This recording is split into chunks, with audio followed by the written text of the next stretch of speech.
All right, back season's over. I guess I got one last tournament, but that's more or less just a side thing, if you will. Uh, but one angler of the year for the second time. Once again, came down to the last tournament, and it was only a couple points separating first and second. And realistically, that's how it's supposed to go each year, right? You shouldn't run away with it. I mean, those that do definitely had a phenomenal year, and hats off to them. But uh, it should come down to the last tournament. All right, so our last tournament was in Yuma. Um, it was it was so hot out there. Um, Usually, you get one day that's super hot, and then the next day, um, the wind picks up. 20, 30 mile per hour winds, and fishing changes, whatever the dynamics are. But um, this time that didn't happen. Both days, it was a 2-day event. Both days, extremely hot. And going into it, I was counting on the wind to be a big player. So, of course, I was looking to throw swim baits and be big on reaction baits. I also thought I'd be able to get some top water. And I know, well, I seen someone catch a fish on a frog, but I didn't get any top water. And the reaction bite I had, or the fish I caught, the reaction, it was absolutely like first thing in the morning. We blast off at 6:20. It was still uh, low light conditions, but 10 minutes later, the sun was up, and for me, the reaction bite was done. So really didn't get that many bites with it. I was throwing the bladed jig. Um, in practice, I got some, but like I said, I know others, they were crushing it with the bladed jig, but I wasn't. I think I was throwing a jig that was too heavy. I was throwing a half ounce. Probably should have threw 3/8 because there was a lot of grass, a lot of vegetation, and uh, yeah, there just wasn't enough room. But my thought process was throw it down in there, rip it out of the grass, and then get bit. But that wasn't the case. That's not what happened. But so what I did do was um, go back to the drop shot, man. What bailed me out was the orange crusher. Put some of my scent on there, some of that crappie, and that's what saved the day both days because I was struggling. Caught fish, like I said, first thing in the morning, um, and then I didn't get bit again until uh, around noon, and got or get one bite. Mm.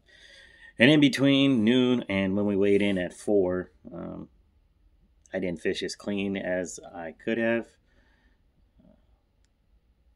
Broke a couple fish off, but that's what happens. I set the hook pretty hard, so the line snaps. It's part of the game, right? So, um, also had the forward facing sonar going. I'm still trying to figure this thing out.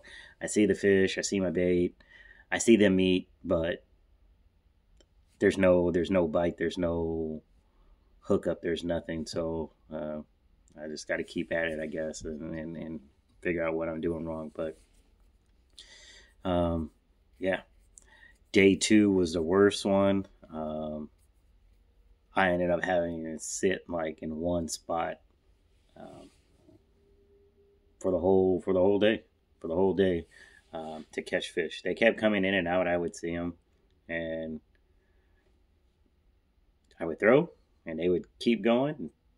And sometimes I would throw, and they would bite. So it was that game, and I had to weed through a few small fish. But like I said, first day I had 10 pounds even, which was awesome. The fact that it was even, and then the second day I had like 9.5 something. So altogether, pretty good tournament. Like I said, Gary did a good job pushing and competing, trying to win Angler of the Year.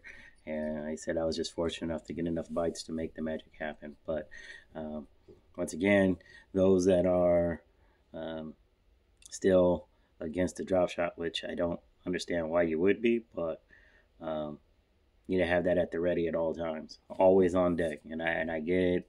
You don't like to do it. It's slow, whatever it is. My advice to everybody, especially if you're tournament fishing, have that drop shot ready to go. I even threw. I'm better on the Neko rig than I am with the drop shot. They weren't eating that either. It was strictly they wanted a drop shot and they wanted that old Oscar Charlie, that orange crusher. So um, that's what I had to do, and that's what I did. Um, One thing that was cool, I was able, second day, I was able to get into the super skinny water. I'm talking like 2 feet. And then I was throwing to any basically hole in the vegetation or a hard spot. Some of the fish were just chilling in those areas. And I would throw it there. And like I said, most of the time, I would say probably 95% of the time, the fish would swim away.